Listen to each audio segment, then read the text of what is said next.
Digital Mahakumbh में CCTV लगाए गए और सुनने में ये आ रहा है कि जो कैमरा या उसके पीछे जो टेक्नोलॉजी थी वो एआई बेस्ड टेक्नोलॉजी थी। तो अगर हम उस पर भी सवाल नहीं पूछें तो सरकार को तो पता होगा। फिर एक दिन सरकार ये कहती है कि उन्होंने नेटवर्क के माध्यम से संगम नोज पे ये जानकारी की है कि उस समय पर 16,000 मोबाइल उस समय नेटवर्क में थे। तो ये आंकड़े जो बताए जा रहे हैं, अगर आंकड़े आप पर ये आ रहे हैं तो लाशों के आंकड़े क्यों नहीं दे रही सरकार? और जो लोग आज भी खोया पाया केंद्र को ढूंढ रहे हैं, और मैंने सेना की बात इसलिए कही, हालांकि वो बात मैं नहीं कह पाया, कि सेना का पूरा जगह इंतजाम है। अगर भीड़ ज्यादा हो गई थी तो सेना के परिसर में क्यों नहीं स्पेस दिया गया? इतनी बड़ी जगह खाली है किले की और आसपास की, वहां भी तो स्पेस दिया। सरकार तो बीजेपी की है। तो ये घटना सरकार ने होने दी। अब जानकारी नहीं देना चाहते हैं और जो कोई थोड़ा बहुत जानकारी देगा उस पर एफआईआर हो जाएगी। और जो स्वीटनर दिए गए हैं कुछ लोगों को, उनके स्वीटनर रुक जाएंगे। नाम तो है बहुत सारे। देखिए, मिल्कीपुर चुनाव में कोई नई बेईमानी करेगी बीजेपी। मिल्कीपुर की जनता मिलकर के जिताना चाहती है। भारतीय जनता पार्टी हर बार कोई नया तरीका बेईमानी का निकालते हैं। मुझे याद है जब मैंने ये आरोप लगाया था इलेक्शन कमीशन को कि जो लोग मर गए हैं और समाजवादी पार्टी के जिन्होंने वोट 2019 में दिया था उनका डिलीट हो गया था 2022 में, उन्होंने मुझे नोटिस दिया। पार्टी को जब नोटिस मिला तो उसका जवाब में हम लोगों ने 18,000 वोट वो जो डिलीटेड कर दिए थे सरकार ने, वो जिंदा थे, वहीं थे जिन्होंने 19 में वोट डाला था, 22 की सूची में आउट थे। आज तक उन अधिकारी पे कोई कार्रवाई नहीं की। देखिए, आप समझिए, हर स्टेज पर बीजेपी मैनेज करती है। पहले अधिकारी जो जिलाधिकारी हैं उनको मैनेज करेगी, उनके ऊपर जो बड़े अधिकारी उनको बैठाया जाएगा, उनको निर्देश दिया जाएगा। फिर आपका शिक्षा विभाग है, शिक्षा विभाग में ऑर्डर एक साथ नहीं निकला है। और मैं तो आपसे कहूंगा सब सच्चे चैनल हैं यहाँ पर, ये सब सच्चाई दिखाते हैं।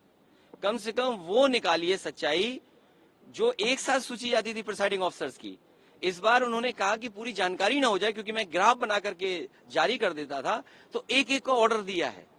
तो प्रिसाइडिंग ऑफिसर्स किनको बनाया गया है, शिक्षा विभाग के जो अधिकारी हैं वो क्या निर्देश दे रहे हैं टीचर्स को। और सुनने में आया कि बीएलओ को निर्देश है कि किसी समाजवादी पार्टी का जहां वोट है वहां पर्ची ना पहुंचाई जाए। ये शिकायत हम लोगों ने डीएम और अधिकारियों से भी किया, ऑब्जर्वर से भी किया है। और अब तो ये जानकारी आ रही है कि जो मरे हुए लोग हैं, जो जिंदा ही नहीं है, उनकी बीएलओ ने पहले पर्ची बीजेपी के घर पहुंचा दी है। अब सोचिए आप बॉडीज की बात कर रहे हैं, बहुत सारी जो लोग मरे ज्यादा हैं, तो आखिरकार इतनी संख्या में जो लोग मरे वो कहाँ गए? क्या तो ये तो सरकार ही बताएगी। देखिए, आप सब जानते हैं भगदड़ जो हुई है उसका समय सरकार को पता है। रात में हुई, कोई 12 बजे बता रहा है, कोई 1 बजे बता रहा है, और सबके पास रिकॉर्डिंग है मोबाइल्स पर। कई चैनलों ने चलाई है जहां पर एम्बुलेंस आ रही है, जा रही है। और सोचिए, घटना अगर 1 बजे हुई है और एम्बुलेंस 11 बजे तक ले जाती रही लोगों को, तो आप गिनती कर लीजिए कि कितने लोगों की जान गई है। और ये तो एक जगह की है, ये संगम नोज की बात है। झोसी में जो हुआ है, लोग उस रात, अगला दिन और शाम तक खड़े रहे। कुछ बैठ पाए, बैठे रहे, रात भर खड़े रहे, सब सड़कें जाम थी। यही आपका मॉडर्न इंफ्रास्ट्रक्चर है, यही वर्ल्ड क्लास इंफ्रास्ट्रक्चर बना रहे हो आप, कि आप शहर में आ गए तो जा नहीं सकते, और अगर आप चलेगा और फिर जाना चाहोगे तो दोबारा नहीं आ सकते। लाखों लाख लोग बाबा के दर्शन नहीं कर पाए, लाखों लाख लोग महाकृपालु भगवान श्री रामचंद्र जी के दर्शन नहीं कर पाए। और तमाम लोग वो लोग हैं जो बिना स्नान के चले गए। तो इसकी जिम्मेदारी किसकी है? और मुख्यमंत्री जी ने 100 करोड़ लोगों के इंतजाम किया था, वो वीडियो सबके पास हैं, जिसमें मुख्यमंत्री जी ने कहा कि हमने 100 करोड़ लोगों का इंतजाम किया है। अगर 100 करोड़ का इतना इंतजाम था और आपने संगम नोज पे केवल 16,000 मोबाइल आइडेंटिफाई कर पाए नेटवर्क से, तो आपके डिजिटल कुंभ कैसा है, जहां सीसीटीवी थी, ड्रोन्स थे, आपने ड्रोन शो किया था। आप तो कह रहे थे कि हर चीज को हम मैप कर लेंगे। हम सेक्टर पे मैपिंग करेंगे, हम मोबाइल से और इन सबसे चीजों से नेटवर्क जाने का नहीं। अब कह रहे हैं साजिश और षड्यंत्र है। जैसे अधिकारी जो साजिश और षड्यंत्र कान में बोल रहे हैं, इनको टर्मिनेट कर देना चाहिए भारत सरकार को।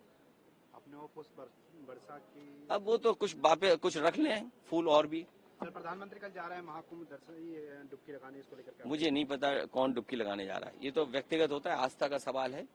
ये कोई दिखावे का थोड़ी है, ये आस्था का सवाल है। आप स्नान नहीं कर पाए होंगे तो मैं आरोप नहीं लगा सकता ना आप पे। पीएम को चाहिए क्या कि योगी को ताकीद करें कि राजधर्म का पालन करें महाकुंभ को लेकर?